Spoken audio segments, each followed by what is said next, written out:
Hey guys. Before we really get started, um, like and subscribe. Like and subscribe.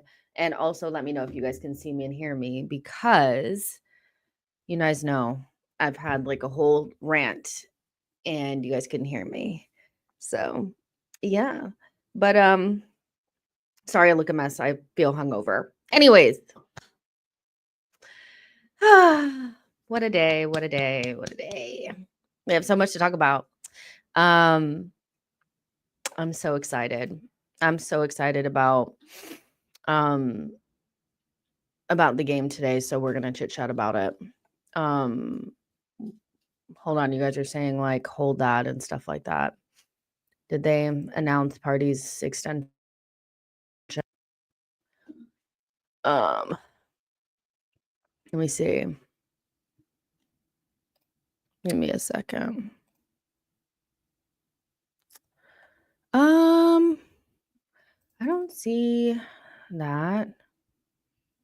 Maybe it is there. I don't know. I don't know.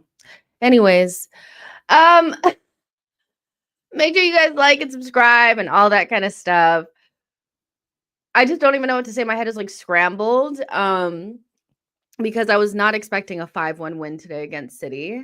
It's just crazy. Like the women won today, the men won today against the same opponent, and I just couldn't be happier.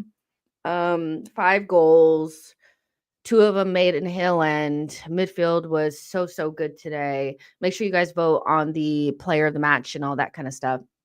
Man of the match, whatever you want to call it. I think I have like Rice, Odegaard, Myles, Lewis-Skelly, and Partey on there. So make sure you guys vote on that. At halftime, I could not have predicted that we would beat them 5-1. And I think if you thought that, you probably are lying. Like, let's be real, at halftime, it was looking a little shaky. We were up 1-0, and it kind of felt like we had missed some chances. Then all of a sudden, you know, I think City was kind of like on top of us, and then they scored, and then we scored like instantly right after.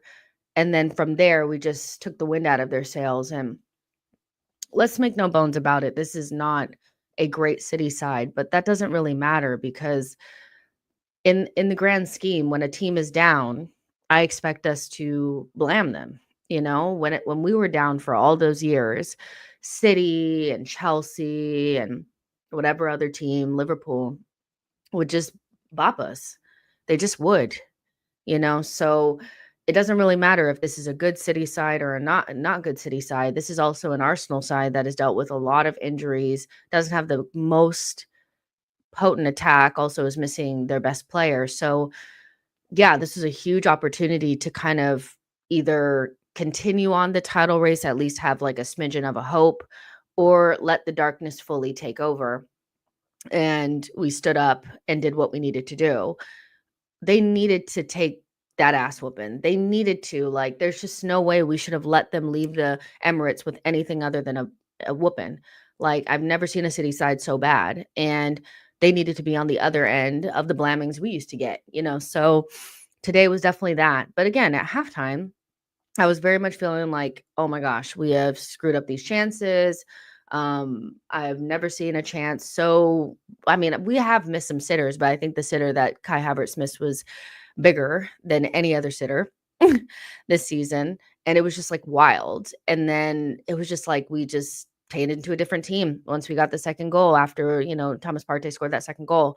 And so now it's just like, wow, you know, what could be if we could just play like even halfway like this in most games? Because I still don't even think this is anywhere near our top level. I think this is still quite far away, like from what we know we can do. But this still, we beat up City, and I think a lot of people going into this game had us kind of like, people were hate watching. They were assuming that, City would come up to our patch and, bop us. I remember I was on Mo's show and I was saying that it was going to be a close game.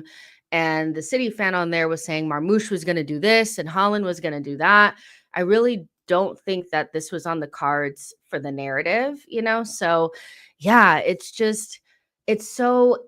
it's so bittersweet because obviously we've been on the wrong end of these in the past, and City has always been kind of like a tough opponent for us, but we are so close to being like such a great team. Like we're so close, and if the Crunkies would just pull the finger out, where could we be? We're only what 6 points away or something with them having a game in hand and all this kind of stuff. So, yeah, I think it's bittersweet. I think it's bittersweet, but also it's just how many like Hale End is just something else because I felt like, you know, Myles Lewis-Skelly, like, has definitely nailed down that position, and that's not, like, any shade to Calafiori or anything like that, but Myles Lewis-Skelly is a starter, and I think it's, like, pretty clear he's a starter. Do you know what I mean? Like, you just watch a player and it's like, we don't need to pretend like this player is, like, a child, and, like, cannot do this and cannot do that. Myles Lewis-Skelly is a starter for Arsenal, he really is, and nothing hits like a Hale End goal because I felt really hungover before the game started. And during the game, I was like half falling asleep in the first half. I was like, maybe I'll just go to sleep. And that goal just like lifted my spirit so much. Nothing feels as good as a Hale End goal. And it felt special. And the celebration was just it was so rude. It really was. My little pot stir, my little shit stir, MLS. I mean, you talk about needing players with personality and players that have audacity and have like the get up and go and like, basically they don't respect anybody. MLS doesn't respect anyone. He does not respect you. He doesn't care who you are. He is going to put in his performance. And I thought, he was very much so in the mix for man of the match for sure, especially after the goal and the celebration and all of that. And it's just so funny that like Holland was asking him who he was like in September when he got that yellow card, not even on the pitch or whatever. And I think he came on for like a couple minutes or whatever. Just for like him to really find out who Myles Lewis-Skelly is. This guy is serious. And I don't want to project, because often we'll have like these, we've had these moments kind of before with like ESR and stuff like that, where like, oh, they could be. But my mind is starting to go to what could he be, because he's just so outside of the goal. It wasn't just the goal, it was the whole performance was like very mature and very, very good. Like if you said somebody that's never watched the Premier League before and pointed out at Myles Lewis-Skelly in this game and said, that's the best left back in the Premier League, I don't think people would be like, really? I think they'd be like, oh, I'm not saying he is. I'm just saying like he's playing like at an amazing level. So yeah, he was fantastic. I thought the entire midfield was really good. I think Partey is the man of the match for today. I think his overall performance outside of because the goal was fluky, but even if he didn't have the goal, I thought that was his best performance this season by a country mile. And so, yeah, I would put him as man of the match, but I also thought just the midfield three in general really bossed the game in their own different ways. That's probably the best that Odegaard has looked in a long time. He scored the goal, the opener. He looked physically up to it and all that. He was picking passes, he was doing his thing, winning the ball back, pressing. And then Declan Rice is just a box-to-box monster. And so, that midfield really looked the part today. And it would have been diabolical if they had not been able to control and dominate a game against Kovacic and whoever else the fuck was in there. Do you know what I mean? So there's before the game and the team sheets came out and I'm like, if they can't dominate this midfield, then we have problems. But they definitely, obviously City had like the period of time, like when we dropped off in the first half and at the beginning of the second half. But I think for the majority of the game, they had the beating of the people that were in the middle. I think where we kind of struggled was more just like, up front a little bit, holding onto the ball, things like that. So yeah, I think it was just, yeah, I expect this. Like, this is what I expect from the team. Like, you're playing a weakened side. Like when we went away from home against Brighton, they hadn't won a game in a million years, and we went there and drew and played down to their level. we don't need to play down to the level of the teams that we're playing. We need to lift the level, and I think we lifted above City and we blamed them, and that was great. Let's see. MD says Partey was so focused today, can't remember a loose pass. Yeah, I don't think that he had a loose pass at all. I think just in general, his game was like very clean, and not just clean, like the forward passes and the passes between the lines were definitely there. So, yeah, like I said, I think he was man of the match for sure. Momo says, I can see the joy. I can see the joy in any Arsenal fan's eyes, including Jess. I'm over the moon as Arsenal hums the arrogant Holland. That's my thing. It's like when people try to say that I would like want to be mad because I just want to force clicks and shit. No. I want us to win games. When Arsenal are winning, I'm happy. When Arsenal are not winning, I am miserable. So no, I do not, it's if you watch that today and you're not joyful, then you're a hater. Seriously. 2 Hail End goals, a midfield masterclass right on Pep's bald head and in Holland's face. I just don't know how you couldn't have been excited about what you saw today. And there were so many good performances. And we'll talk about those. Maine said Havertz' performance encapsulates why he should not be the highest paid, but why I want him as a part of the squad. We need a striker. Yeah, I think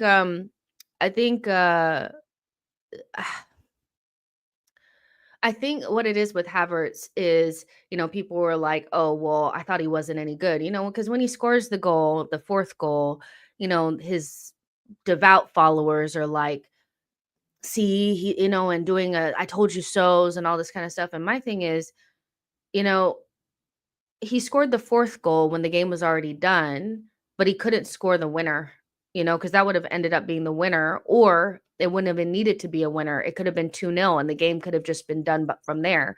And that's, I think, the issue with Havertz is that, yeah, he can score the goal that's like the second or third goal, but we're already kind of winning and we're playing well. But I have to look up the data, but I do think that like when we really need a goal, we need the opening goal or we need the winner or a goal that's going to put us out of sight, that second goal that's going to really make it so that the game is a lot easier for us.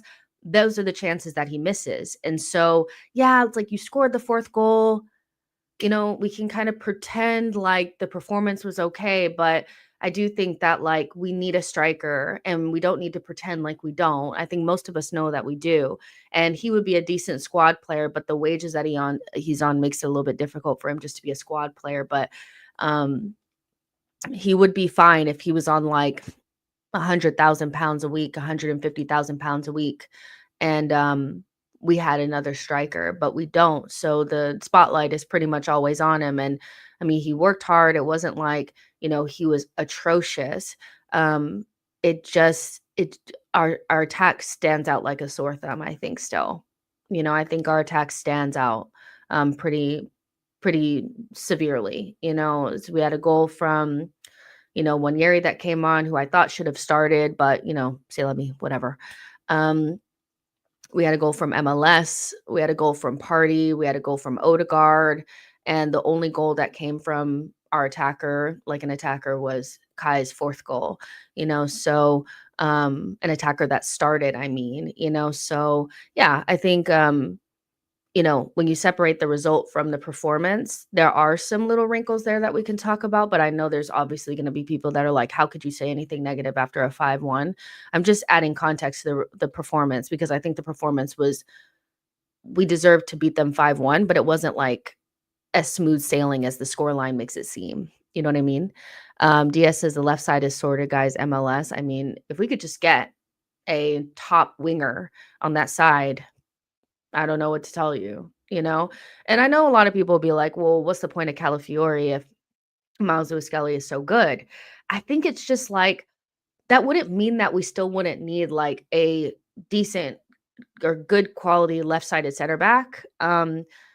It's still just Myles Lewis-Skelly and, Calafiori for left back. And it's also really just Gabriel and Calafiori because let's be honest, none of us really feel that comfortable with, Zinchenko or, Kivior, so I think Calafiori still makes sense as long as he stays fit.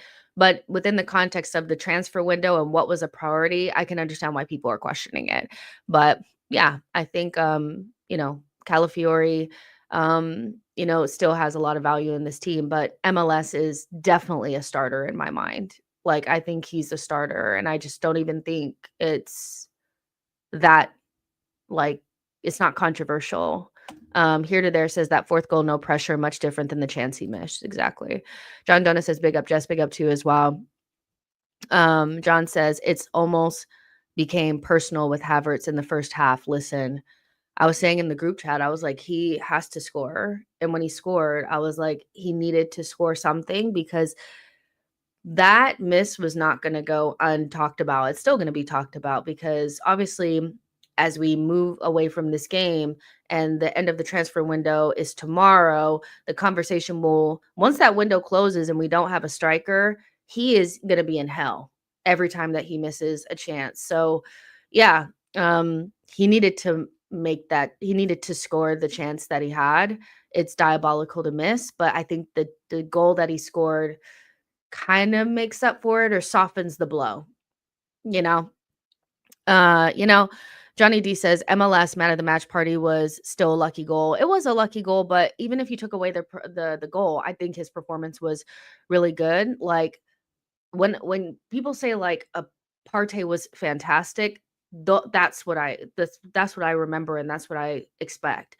I think the bar was a little low earlier on in the season, but I think it would be really difficult to say that this was not his best performance, and he's definitely should be in the mix for man of the match, and I would give him man of the match for today's game, even without the goal.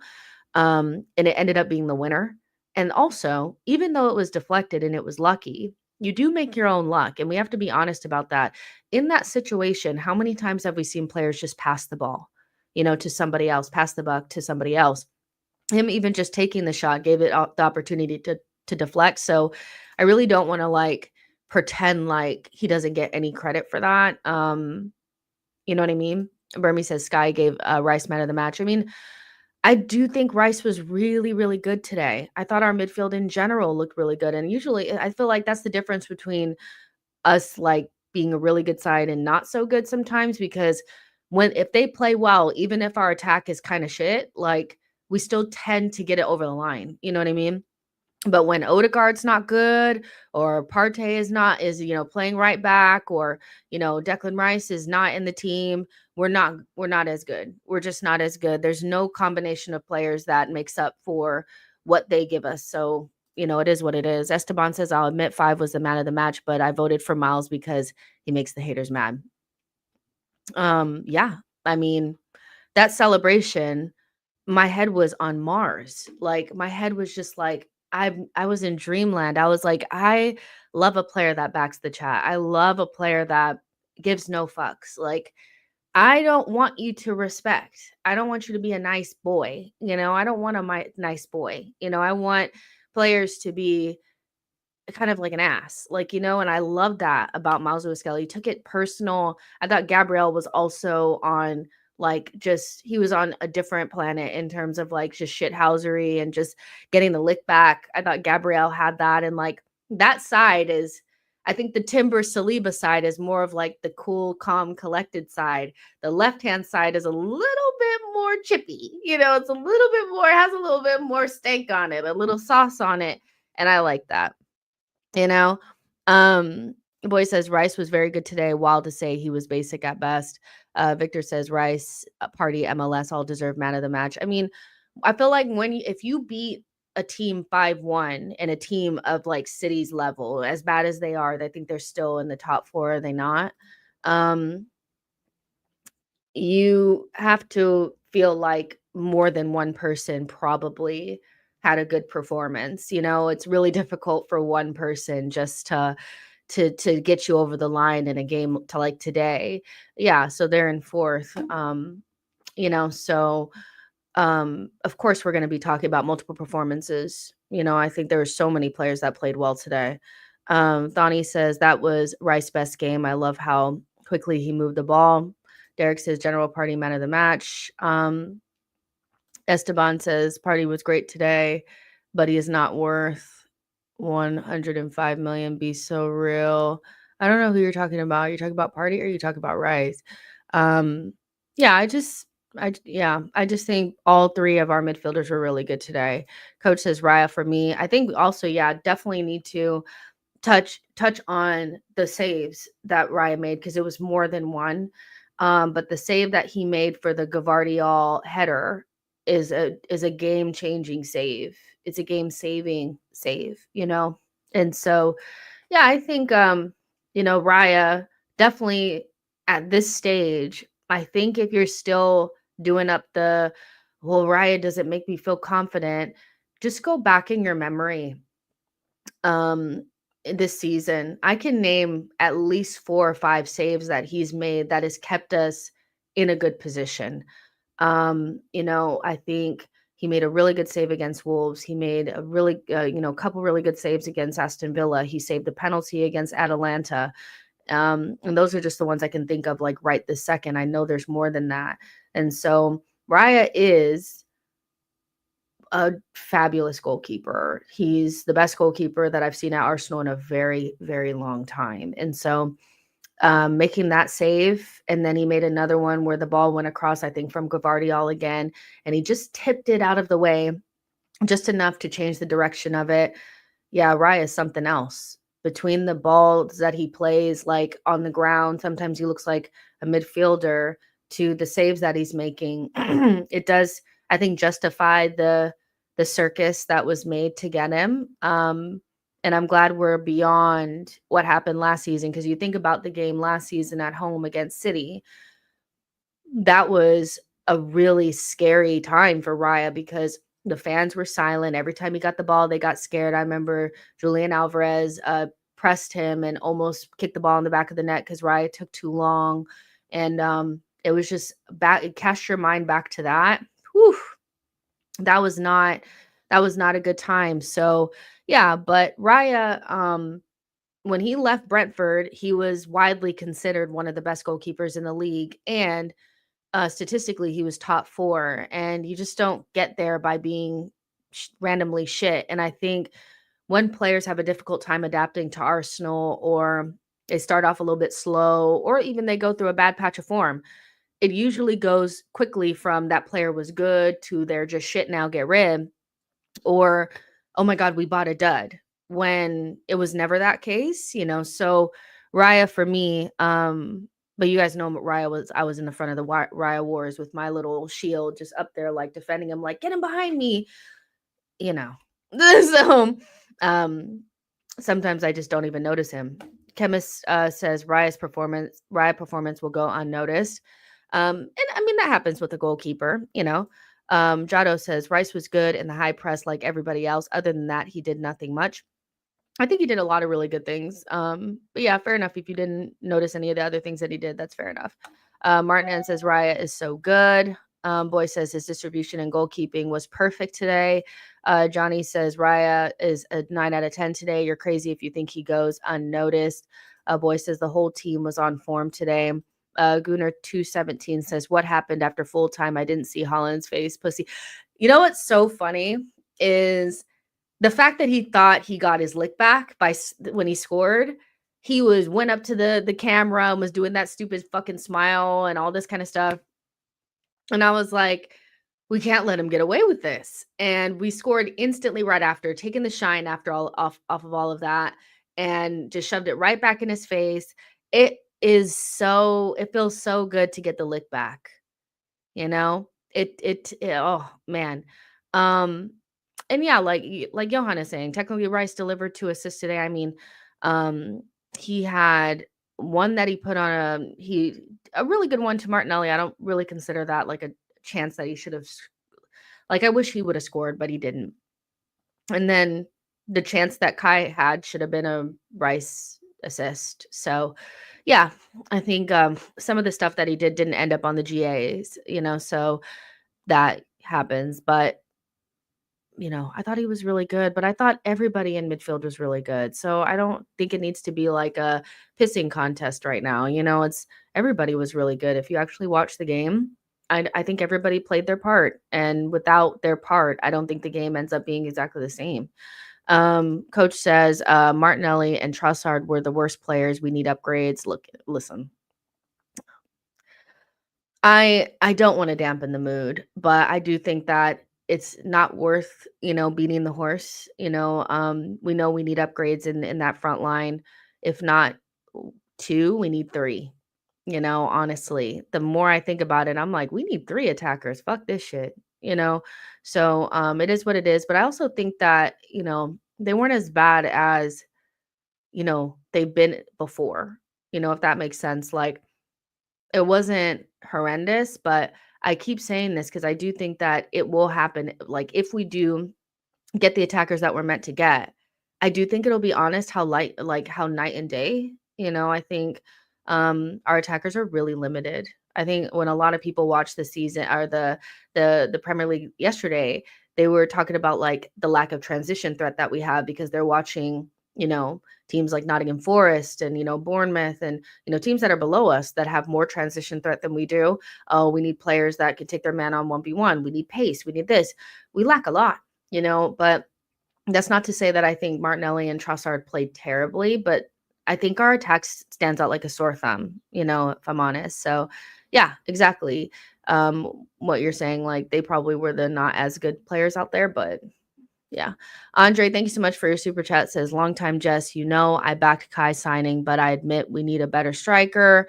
Um, I mean, a lot of people back the Kai signing, and I think you want it to work out. And to a certain extent, it's working out, but not enough to not need an upgrade. If Kai's coming off of the bench and scoring these goals, I don't think we have a problem with it. But because we're expecting him or wanting him to be the main guy and he's failing at that, it's really hard to overlook, So um it is what it is. Kai is Kai. We didn't know we it's not like we didn't know shit about him. We knew he was this inconsistent player that people have a hard time figuring out what position he plays. He's okay tactically for managers that really focus on the tactical parts of games, but in terms of moments and, confidence and things like that, he just doesn't have those things. And so, yeah, he leaves a lot to be desired. Victor, thank you so much for your super chat as well. Said the amount of money we've saved on MLS and Ethan. Also, where was player of the season Philip? He is such a false prophet. Foden is a good player, um, but he's not anything like what I mean, he scored a couple of goals after City had basically decided they were out of the title race, and they were doing up those things on Sky talking about how great he was and how he's this player and, "Oh, he's just getting his season started," and I'm just like, "No shit." He got no shit for the Euros, and he's getting no shit now. And he's one of the biggest false prophets in the Premier League. John says this rivalry runs deeper than Liverpool versus City. They hate us, and we hate them. MD says Martinelli and Trossard were both solid sevens together. Martinelli in particular is so defensively sound with such a good work rate and pressing. Johnny D says Clivert missed a sitter and fucked us Semenyo all the way. Clivert was a joke, but I kind of expect them to do that because we saw Chris Wood do that last season. We've seen Son miss chances. Like when it comes down to it, nobody's going to help us. So we need to help ourselves. And that's why, even though, I saw I read out the tweet about we've saved so much money on MLS and Ethan, we can't just put all of our hopes on those two players again. One of the biggest things that, I think we were talking about this before the game, that, with Saka, and like there's certain players in the team that we put all the burden on, and we only have one player that can do the things that they do. And I think it's important to recognize that you're kind of lucky that you have these players coming through your academy, but don't all of a sudden just decide that you don't need to upgrade in that position. You have Wanyeri and you have Saka, but you still need to go out there and get those other players, not necessarily in their positions, but in other places as well. We have decided that Saka was going to be our end all and be all. And he's not even really a natural goal scorer, even though he's really held his own scoring those goals. So my biggest concern about Arsenal is that they get these really good academy players and then they just go, huh, well, that means we don't have to spend anymore. You still need to spend. You still have a lot to do in that front line. So don't get complacent. And but in terms of like being able to get rid of like the likes of Zinchenko and not feel worried about that because you have Myles Lewis-Skelly, that's good. You know, that's really, really good. So yeah. Um, but yeah, Johnny says we need never have Havertz in our starting lineup, case closed. He's not a starter for us, if we had our druthers. GM says today the whole team was solid. Everyone played their part. Mid was solid. Till Saliba was easy. Raya had a couple missed kicks. Striker still needed. John says Obi Martin could have scored today. Obi Martin could have scored today. I mean, I was saying earlier that Obi Martin could have scored today. I was saying earlier too, like with the Kai miss, even if he's not like a real striker, like you expect like a professional footballer to like hit the target there. If Raya had been standing there, I would have expected him to score. So it's just a wild miss, you know. But Cheetah Obi Martin is a Manchester United player, and so is Heaven. So as far as I'm concerned, they don't exist to me anymore. Johan says, not they played humble by Kendrick Lamar after the game, the shade of it all. I mean, when you get an opportunity to be shady, you need to take it. That stay humble was the strangest, like it was just the weirdest thing because people were like, yeah, Arsenal stay humble. Yeah. And I'm like, doesn't even make sense because we weren't being arrogant. You know, we went to the Etihad, went down a man, and sat in our box for, 90 minutes. So I'm not quite sure what part of that was arrogant and why we needed to be humble in any way, shape, or form. Holland was just rattled because he kept seeing those videos of Saliba clamping him, at the Emirates the year prior. So when we got there in September, he was rattled and he scored that goal. Like I think he scored the first goal after like Calafiori and Gabriel got mixed up. And then the game was really fired up and they thought that they were going to lose. And then Stone scored that goal and he lost his head and started saying, stay humble to Mikel. First of all, he never says anything to people his own size. He always talks to people that are smaller than him. So he went to Arteta, he went to MLS, he went to Jesus, but when it came down to it, he threw the ball at Gabriel's head when he wasn't watching. And he's just, for lack of a better word, he gives small energy. For a big man, he gives very small energy. But he was just weird. Like he was just so weirdly like rattled for no reason. He didn't have any reason to be because we weren't being arrogant. Like I don't understand where that even came from and why people were like, yeah, Arsenal need to be humble. There was nothing that we did in that game that was not humble. Be serious. Mata says the fact that Kai assisted instead of took a shot proves we need a different option. A striker would have shot for sure. Yeah, I don't wanna be mad. I don't wanna be I saw a lot of people talking about that, and I'm just like, I think it was the right choice because, Odegaard was in a better position, but I get what you're saying. You want somebody that backs themselves to put it in the back of the net. Polis, thank you so much for your super chat. Says 20 years without a title, so you should stay humble. Thank you so much for your super chat. I really appreciate it. I mean, we're not even doing anything. Jagoon says, we do not care, bro. Tell a guy to have respect next time.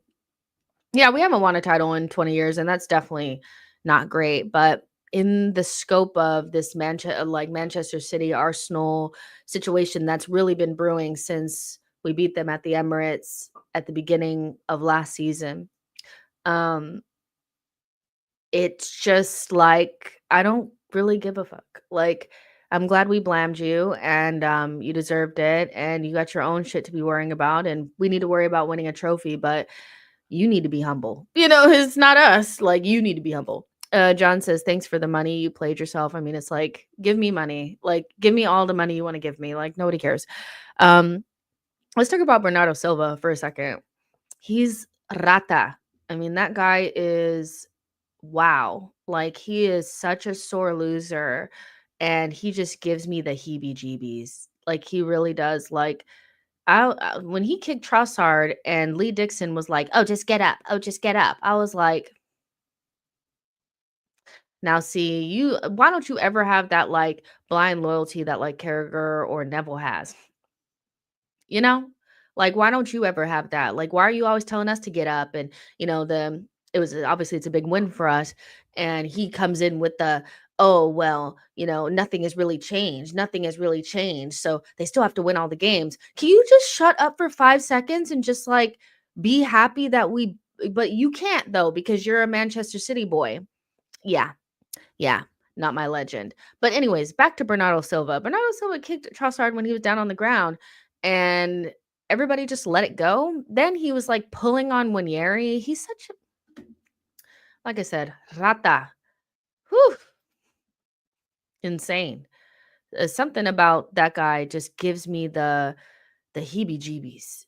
It really does.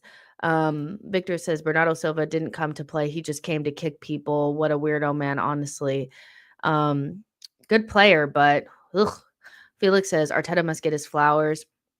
He definitely deserves his flowers for today's game. I mean, he coached a 5-0 and we got 5-1, so I'm glad that, we didn't have to suffer for people missing chances or whatever. Everything was set up for us to win that game. We were at home, they're weakened, they're not very good this season, their midfield was bad. Everything was set up for us to win, so I'm glad that we took advantage of it, because otherwise there'd be some really harsh questions out there. Jagoon says Bernardo and Bruno are the same person. He's just a better footballer. It's wild to me. Adisu says super Arteta forever. Ryan says Silva crashed into Odie in the first half. Yes, he did. He did. And it was like a blatant foul. The referee not clocking that and was standing right in front, where Bernardo Silva just like ran into Odegaard for no reason. Then he turned around and kicked Trossard and then was telling Trossard to get up. And then for him to be pulling on Winieri. And it was just like, Lee Dixon is like, oh, just get up, Trossard. I was like, oh my God, I can't stand you. You're so fucking annoying. Coach says, but because we won today doesn't mean everything rosy in the garden. We still need better quality. Of course. It's of course we still need those things. Nothing has really changed. And I do kind of like, I agree with what Lee Dixon was saying. It's just timing is kind of shit. When somebody just won 5-1 and Highlanders are scoring and it's a great, it's our best result against Manchester City in like 22 years or something like that. No one wants to hear, yeah, well, they still have to win all the games. Of course, like everybody knows that, but like shut the fuck up. Like nobody needs to hear that, We know it's not all roses. We know that today's game was to keep a little bit of a pulse alive for the title race. If you still believe we're in it, we know that. Nobody wants to hear that. Myles Lewis-Skelly scored a goal. I don't want to hear that. Charles says Kroenke's canceling the checks as we speak. They were never going to spend money anyway. They had no intention of buying players in this window. So a win against Manchester City was not the tipping scale for whether or not they were going to pull the finger out. They had 29 days to try to get somebody and then put in a weak-ass unofficial bid for Ollie Watkins. Like they don't want to buy players, so we might as well win games. It's not like, oh, but if we lose a couple, they'll pull the checks out. They don't give a fuck. They will find any sort of way to spin it into a reason why. We don't need to spend money. Fuck them, Johan says Arsenal would eat if they were to announce the signing of Watkins tomorrow. Perfect week. Yeah. It's so interesting, the Watkins situation, because I think he got injured in their game, right? So but I still find it interesting that there's so many Arsenal fans that would that would put their nose up or turn their nose up to somebody like Watkins in January. Would he be somebody that I'd be excited to get in the summer when we have more options available to us and we're not under the gun? Probably not. He probably would go further down the list. But in January, when you're desperate and there's a title on the line and you could potentially get really far in Champions League, depending on what side of the bracket we fall on, yeah, I'm taking Watkins. Because the one thing about Watkins is, even though I'm doing player ratings, don't worry. The one thing about Watkins is that he scores big goals against big teams. And I think that's probably the biggest concern with Havertz, is that you can talk to me about his goal total all day long. He's our biggest, highest scorer, but he scores when the game's already kind of gone, or, against smaller teams, especially at home. But away from home against those tough sides, he really doesn't get it going, So yeah, I would take Watkins. I would, but in the January window on some panic buy type of shit. But I know we're not gonna get him, so it doesn't really matter. But yeah, Johnny is like, "Can you get to the player ratings already?" And I'm like, "Okay, fine, sure, we can get to it." Make sure you guys are liking the video and subscribing to the channel. Um, and let's go ahead and get into the mess. Make sure you guys are putting your ratings in the chat, and I'll read some of them out, obviously. I'll try to get to as many as I can. And what's always really helpful too is like if you guys give ratings, sometimes like put why too, because it's like, yeah, I want to know why you guys are thinking this. Cause sometimes we be like thinking totally different things. It's like we watched a completely different game. Raya probably should have had a clean sheet, let's be real. Nothing was really like you didn't really do anything wrong, did you? Really, really good saves, game saving saves, right? Um, I thought he was Raya. I loved his performance. 8.5. Um, it's crazy. I still have him up there. Um, let me go to Timber though first before I get to Gabriella. Uh, Timber. I thought out of the 4 was probably the lower scale of the ratings, but still really, really solid. He looks like he's about to collapse. I'm like, somebody please get fit because this child is about to break down. That being said, one thing that I really noticed about Timber is even though I would like to see something a little bit more refined going forward, I think with his legs kind of dying out and also with him not being maybe as good going forward, there are times where I wish like, okay, he made this pass instead of this pass or he gave up the ball a little bit quicker. But what I can always count on is they're not going to get shit from that side. They're not going to get anything from that side. The cross into Holland came from the left-hand side or our left-hand side. Our right-hand side is totally locked down. And a lot of that is with Timber. You can't target him, you can't get past him, you can't do shit. So defensively, we're so solid on that side. Would I love for him to be able to do a little bit more going forward? Yes. Do I think he was good today? Yes. Do I think that he looks like he's about to collapse? Yes. 7. Saliba. I thought he was fantastic today. I thought his headers were really good and solid today. I don't know, how I feel about him on the back post. Like Holland is kind of like a monster, so I'm not quite sure if I'm like, oh, that was just a really good leap and header from Holland, or do I think Saliba could have done better on the back post? That being said, I think his overall game was really, really good. I think going forward and his passing was good. I thought the recoveries and kind of Holland had just the goal. He didn't really have anything else. And I thought that a lot of that was Saliba and Gabriel obviously working together to clamp him down. Marmoush didn't do anything. I thought it was a really good day for Saliba today, honestly. I'm gonna give him an 8. I thought he was really good today. And then Gabriel, I want to give him I would give him an 8 as well. But an 8.5 just for the shithousery. I think he is fully in what's his name's head. He is in that guy's head. He is in that guy is so rattled by Gabrielle. It's insane. He cannot, he's just like Gabrielle asked him to get his shoe. Gabrielle tried to do a bicycle kick. He doesn't fucking respect y'all.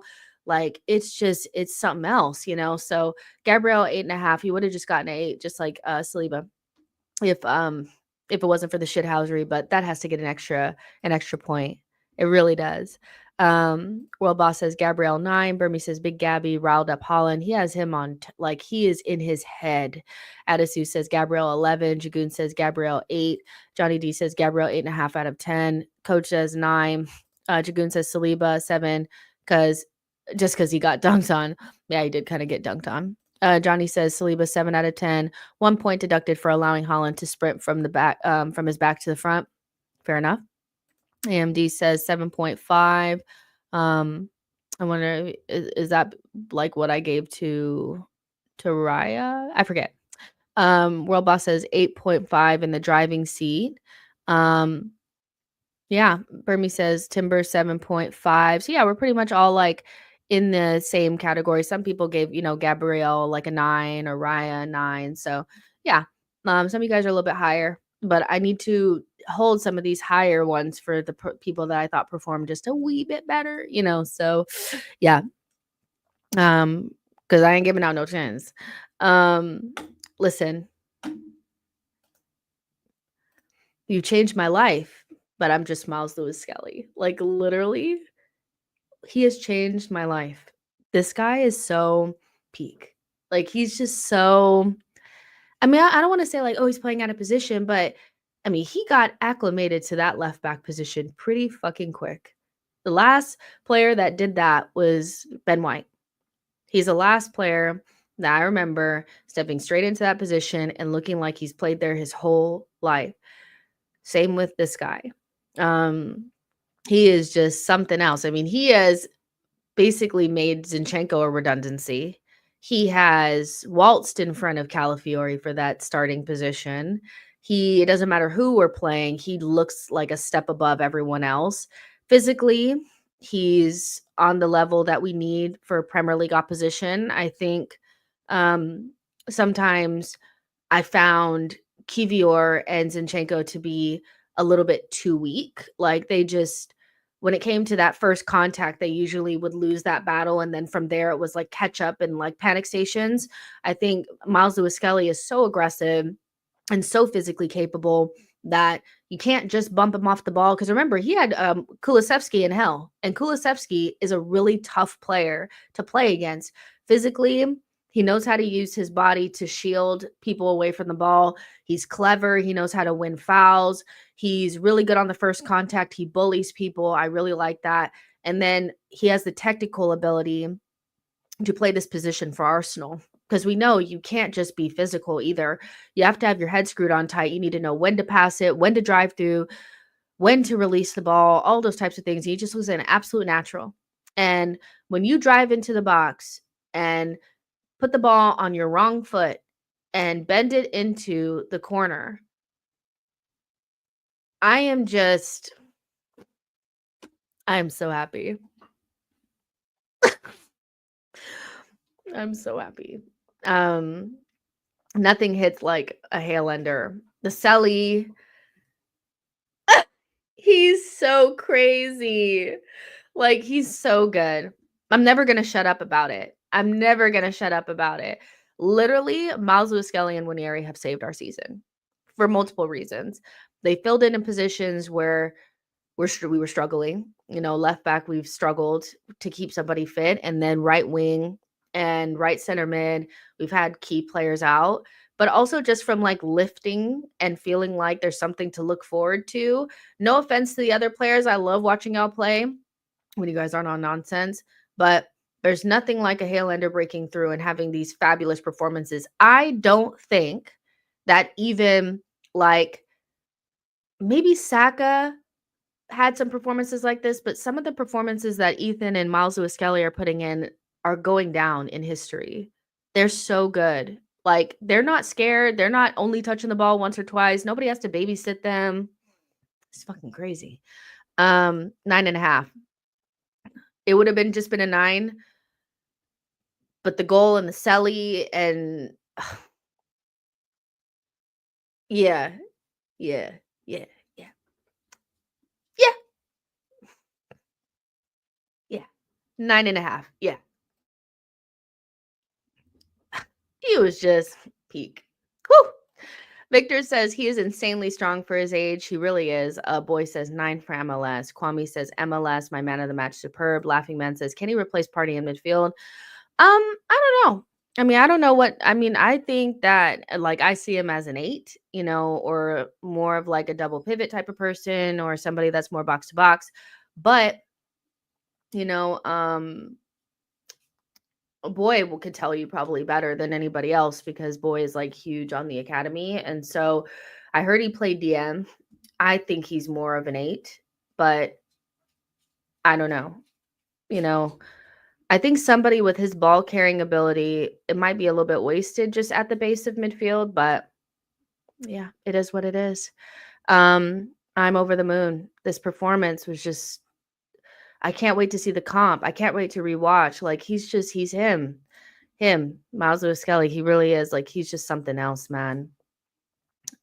I saw like a rival saying like, "Oh, if I was an Arsenal fan, I wouldn't shut up about Myles Lewis-Skelly. He's really good." And I'm just like, "Oh, trust, you will not hear the end of it." Trust. Dr. Omiza says MLS 9.5. MLS is him. Johnny says, I'm not giving Gabby a 9 because my 4 9s are for MLS party. Raya, exactly. World Boss says MLS 10, unapologetic beast. Jagoon says 9, Skelly easily. Burmese says MLS 9.5, bold, brazen, bodacious. I mean, he's just so, yeah. He was outrageous today. Johan says the way MLS uses body needs to be studied already. Ira says he knows football. This kid, he is the biggest surprise of the season. I think coming into the season, we were all excited about Wanyeri. He was the talk of preseason, and for good reason as well. Like, he really looked the part in preseason. But if you would have told me that I'd be giving Myles Lewis-Skelly a 9.5 after he scored a golazo against Manchester City after we blammed them 5-1, I'd have been like, what? You know? He's the biggest surprise, and in the best fucking way. I love him. Adisu says you're crying for Skelly like you love him. I do. He's a Hale Ender. I think the thing is like, there's nothing like a Hale Ender coming through and saving your season, and it just hits different. If you're an Arsenal fan, you know it's in the fabric. We love our academy players, and so yeah, I mean, you can read into it whatever you want to read into it, but I genuinely am just so happy for him and for the club, and in a season where it's been very dark, he has brought a lot of light. So yeah. Mata says 10. He did it all. 9 plus 1 for the celebration. Matt, new sub here. MLS was class. He really was. Kwame says MLS Wonder Boy. OG says MLS. Johnny says you're a cougar for a guy half your age. If you cry for him, admit it, Jess. You guys are not going to do this to me. You guys know, like, don't even try it. Nobody is. Yeah, let's be real for a second. I just am so excited to like see a young player come through. That's basically it. Y'all are being weird now. Doctor says MLS has the thuggery of Big Gabby, and that's what I was saying. Like, that left-hand side is not a fun side to play on. If you have to be a right winger on that side, I'm sure it's not fun, because you have Big Gabby on that side and you got MLS on that side. That's not a fun side to go on, you know? So yeah, Nono says I will pick Partey as my man of the match. Trini says, why people got to be disrespectful? I just know people just like, you can't say, because I feel like a lot of people are like, they can't, if you show any sort of like emotion towards somebody that's of the opposite sex of you, all of a sudden you like want them, and that's just how the internet is. But yeah, you guys know, like, it's whatever. Next, let's get into these midfields. Partey, listen, this was his best performance this season, and he's also would be my man of the match. I think when I think of classic Partey, this is what I think of. You know, carrying the ball, balls between the lines, really good shifting the ball from side to side, clued in defensively, not losing the ball. And he scored a goal. And like I said earlier, as much as people are like, it was a lucky goal, you make your own luck. You know? So I think he deserves man of the match. I think he was really, really good today. And, you know, fair play to him. I'm going to give him a 9. Actually, no. I'm gonna give him a little bit higher than that. I'll give him a 9.5. I think he's right up there with Myles Lewis-Skelly. I think those were the top 2, and then the next 2 are a little bit lower, but like still like up there. He just he ran the game, like he really did. And when Partey is clear-headed, he's really, really good. When he loses his concentration, that's when he becomes more of a problem. But today, from minute 1 to minute 90, he was on it. And even the 4th goal, I think, had a lot to do with him, because he passed that straight ball into Martinelli. And so, yeah, I think 9.5. I thought he was man of the match, even pre the goal. I did. So yeah, I thought he was really, really good. Sorry. I'm like still feeling hungover. So I'm getting the sweats too. I'm like, oh my God, I'm like dying. I had one drink yesterday. One drink. And it's killed me off big time. Sorry. So yeah, 9.5 for him. I thought he was man of the match. I would give him man of the match for this performance. I thought he was really, really good. Odegaard, this is the best that you've looked in eons. Do not back from this. Do not go back to whatever you were doing before. Whatever you ate before this game, eat that again. Whatever night routine you had before this game, do that again. Whatever you said to yourself before this game, do that again. That was a good performance from him. I thought Martinelli, if he had not went astray, that could have been a good goal too, like the one that he was offside for. I just thought he looked physically up to it, which has been a little bit of a problem. He's looked a little weak on first contact, which has been annoying. But today he was winning the ball back. He was shifting his weight around. He was a lot quicker, passing the ball faster, and was just doing more, and then put his foot through the fucking ball when he got the chance. Because do you guys understand that my heart stopped when that ball went to him? Because I was like, oh, Kai is going to shoot. And then he passed it to Odegaard, and my heart stopped. I was like, if he misses this, I just don't think that he'll ever survive. Like, I think it's over. And he put it in the back of the net, and I instantly felt so much relief. Like, you guys know, like, our Odegaard is my favorite player. So it's like, when he's like playing like shit, it's just like, it's tough. It's so tough, So scored a goal, led really well, good pressing, passes were pretty good. Still could clean up some of them. Some were a little bit too heavy or whatever, but I thought he was fantastic. So I'm gonna give him like an 8.7 to a 9, like something like that. I would probably just give him the 9, but yeah, he was one of my man of the match people. Probably the lowest of the 4, if I'm honest. But still a much better performance than what we have been seeing from him. Like night and day. Night and day. Fuck. Like, I'm like, please, like, please play well. Kwame says Havertz was nervous for the first time before he redeemed himself for our 4th. Johnny says Odegaard 8 out of 10. Would be a 9 if he passes for Trossard second half when Barca was through on goal central. There was another moment where I think it's just unfortunate, but somebody was passing the ball through and it hit him and it should have went to Timber. Like little things here and there, that could be cleaned up, but I hear you. And 8 is a good one for him too. Victor says Odegaard 7.5, much better performance. Let's see. Boy says Odegaard 7. Want to give him an 8, but he's been covered by the industry of Rice and Partey. His overall game was good though. Fair enough. Yeah. Matt says the whole team from back to front was immense. Jagoon says Odegaard 8 out of 10. Hope this is his necessary confidence boost. He looked a lot better today. I think the biggest, you can always see when Odegaard is not going to play well, it's when he looks weak, when he's getting bumped off the ball. Because, I mean, he's not the strongest player, but when he's playing well, he drops the shoulder well. He gets away from his marker pretty good. And on first contact, he doesn't get knocked over. Today, I thought that he was really good in terms of not like being a weakling out there, which I think was what was giving everybody the ick.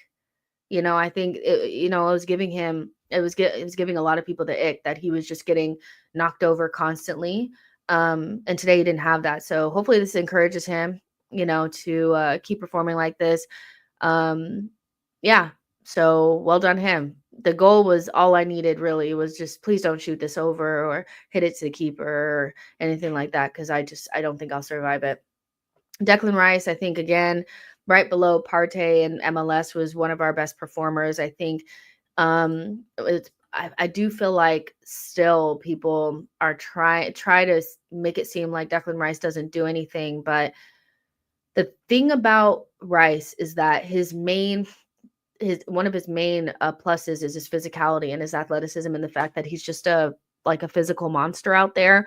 And so, no, he doesn't create chances by threading the needle, or he's not going to be like an Iniesta and just, is going to be like a Spanish midfielder. What he is going to do is he's going to press you. And he created chances just by doing that, by winning the ball back. That is very good way to create chances. And we create chances like that a lot from his pressing, from his defensive abilities, from his box to box, and like, him doing those things. It's just whether or not we capitalize on it. And we didn't. The game is a lot different. And the way that we talk about his performance today is probably different if we actually score the Kai goal or Martinelli puts the ball in the back of the net when he carries the ball through midfield. I just think like, his style is not very Arsenal-esque of what we're used to, but it's very much so necessary in this midfield. I think in this midfield, you need to have somebody that just does the basics right. You need to have somebody that, can run, can win the ball back, that can do that box-to-box role.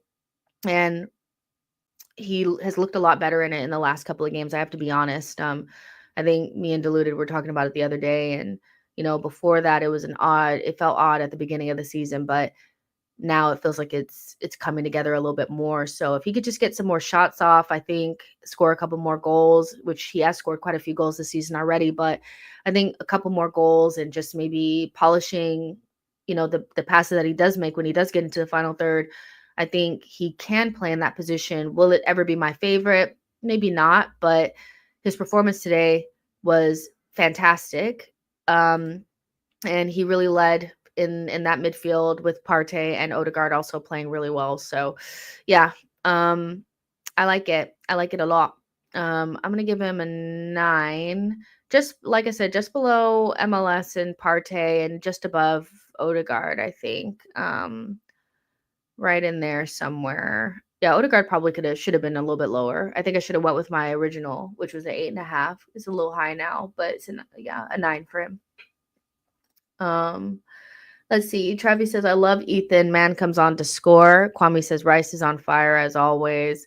Travis says, Partey deserves a 10. I know I'm late. Matt says, Ethan, right 8 because he's more potent and will shift onto his left and bend it. Odegaard is more link-up play and not a player who takes risks.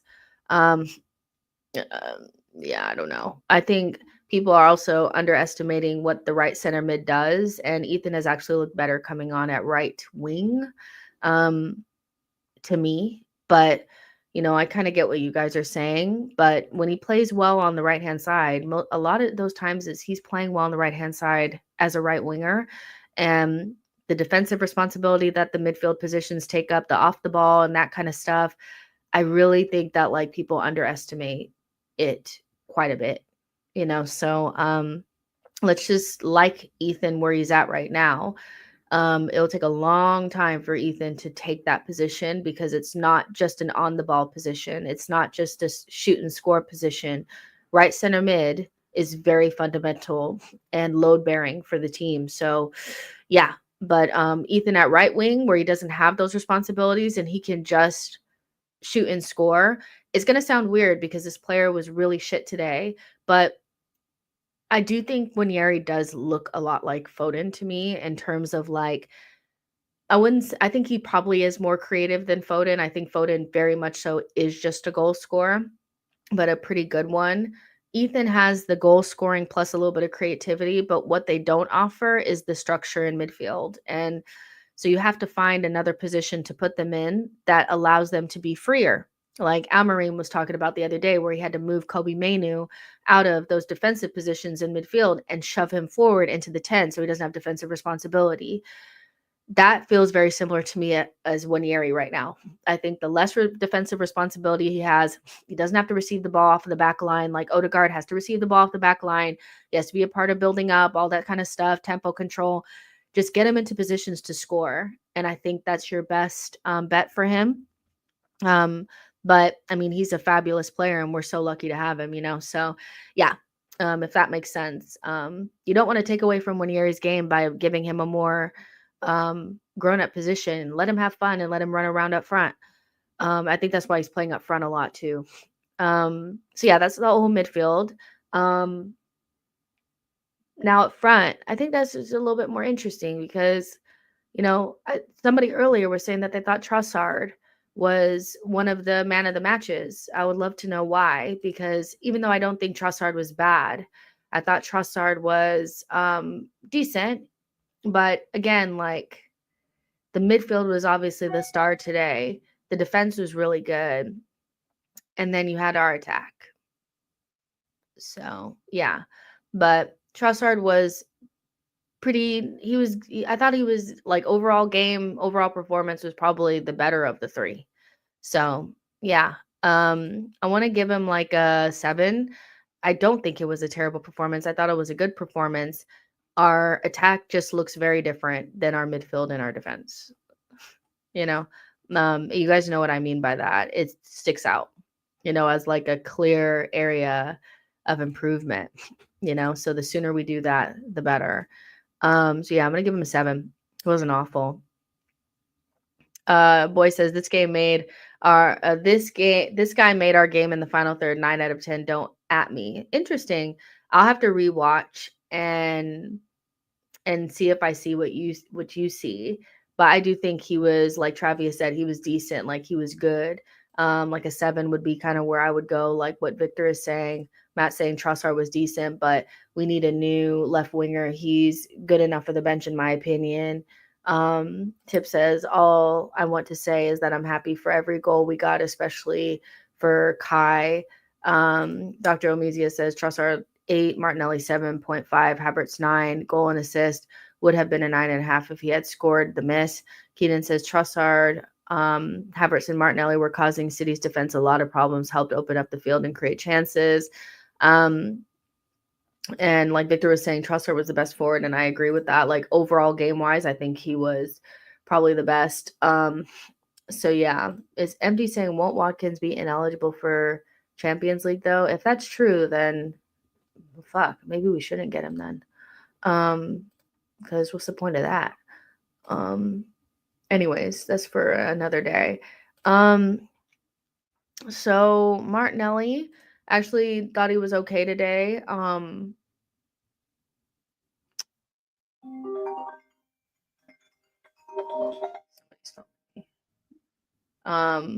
Wish he was onside for that goal.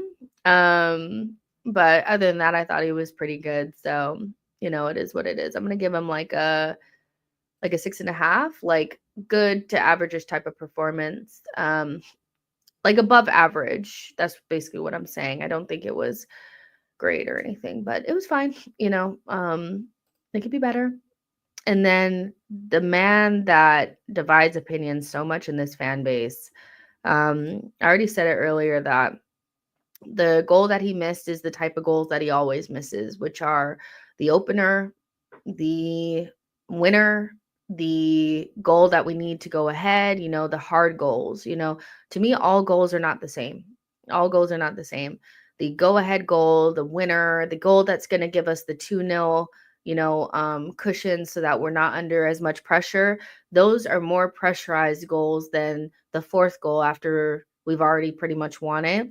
And so him missing the chance that he missed and then scoring the fourth goal, although I'm glad that he scored it because it softened the blow on him, it just reiterates that we need somebody that can come up with moments when the pressure is on. I think he suffers when the pressure is on, to be honest. And so, yeah, I don't think his overall game was okay. I think with the goal and the assist, there will be like well, he got in a goal and assist, so what do you mean?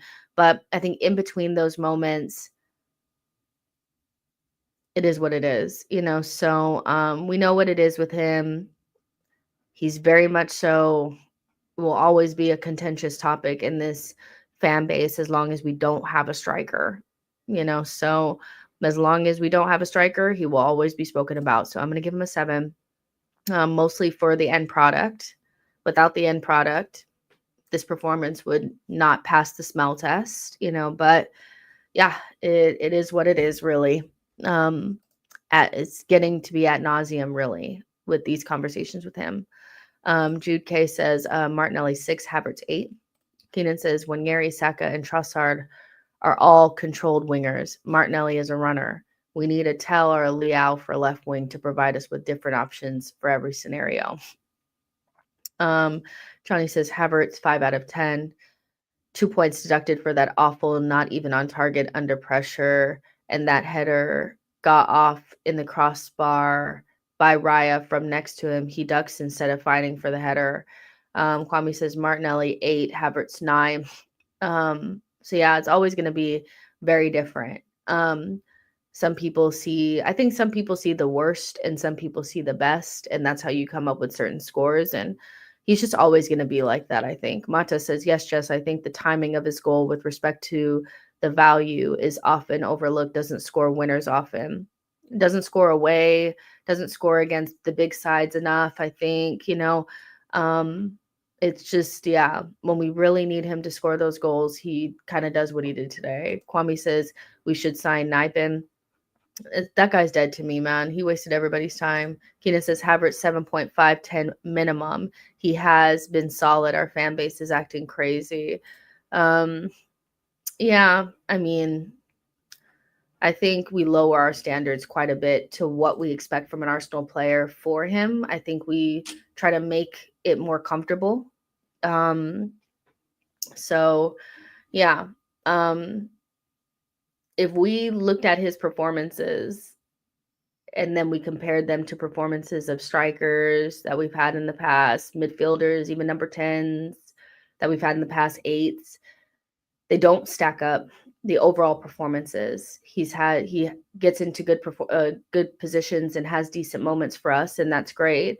And as a, it's just, yeah, it's ad nauseum, but we just need better. If he's just a part of the squad, it's not a big deal. That's just the reality. Us not being able to guarantee somebody else playing time because of these performances that he's putting in feels strange. So yeah.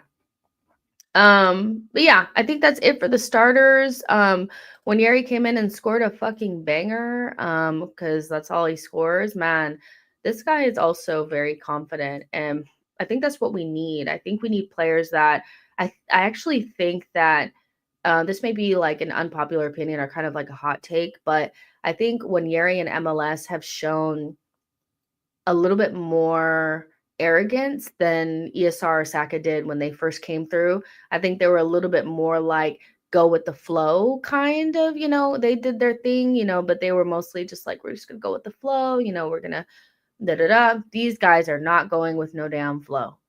They're not going with no flow. They are the flow. They are like taking shots and being arrogant and doing all those types of things. And I like that.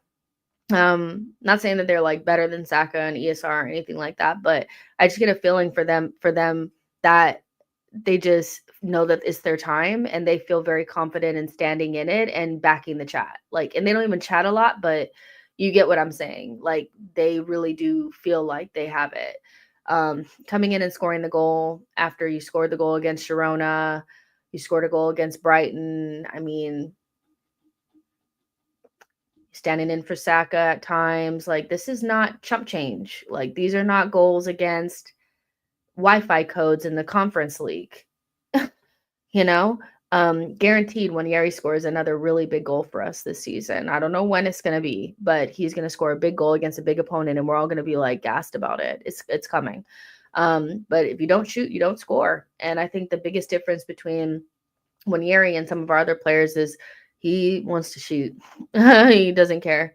So I'm going to give him, like a 7.5.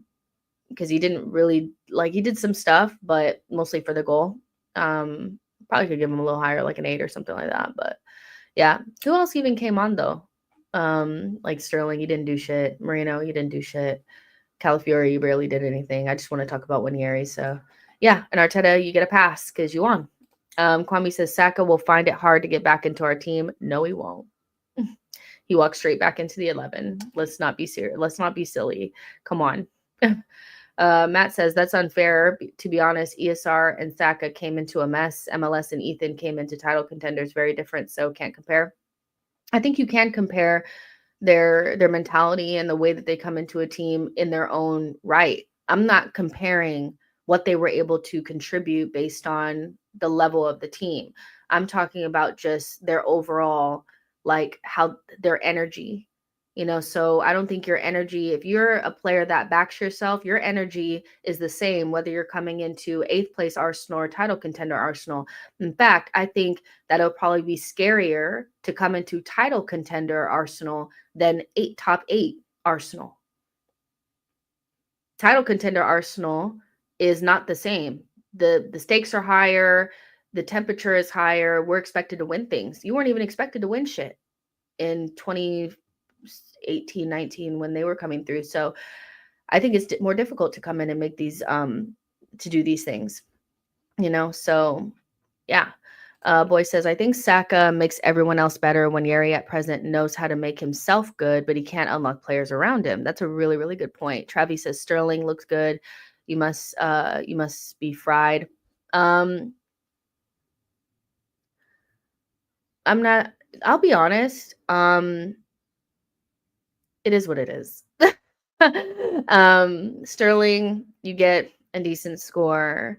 We need to, he didn't do enough to mean that we need to sit there and talk about his performance that much, so yeah. Kwame says, Jess why said it look at the quality of Wanyeri. Travis says, I do believe Ethan strikes the ball better than Saka though. Keenan says Sterling is slowly adapting to our style. Look good today. Oh, I get what you're saying.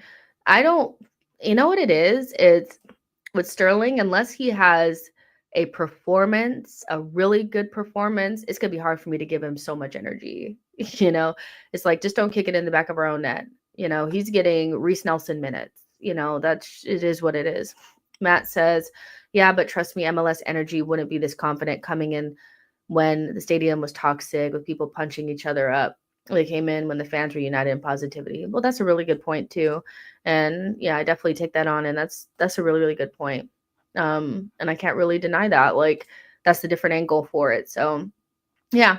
But either way, anytime like a hail ender comes through, it just feels different. It's exciting. It's great, so you'll never catch me like, hating on the kids or anything, because they just make it so different. I remember my first favorite player for Arsenal besides Vieira was Cashley, so yeah, it's in the fabric of our club. Jack Wilshere is definitely a cult hero of mine, so it just hits different, and they're standing up and being counted, and they're not just scoring goals and having good performances in the Carabao and shit. They are in Premier League games and Champions League games playing like men. So yeah. Mata says, I almost cried seeing Saka on the pitch at the end of the game. It just hits different. Boy says Saka almost cried with how proud he was of the lads. Travis said, why we can't develop a monster striker in the academy. We probably did, and then let him go to Manchester United. No, I'm just joking, but I don't know. For a long time, we didn't have anybody. So I'm not going to complain about what positions they come in. Really, come as you are. Jude says, let's chill with Wanyeri over Saka chat. Saka gets double, triple team and tracks back. Yeah, I mean, Saka walks straight back into this team. I think now we have a better side now because we have actual first team players in Ethan and Myles that feel like they could start in the positions of really good players in our team. And I think that that's all we need to take away from it. But yeah, I'm going to go ahead and go because I'm starving and I also feel very tired. And like, I don't know how one drink makes me feel hungover, but I do. And that's pretty sad. So yeah, but make sure you guys like and subscribe on your way out. I just want to check the poll really quick, unless you guys want to tell me who won the thing. Man of the match. I'm already looking at it. If it would just, load. Is it gonna load or what?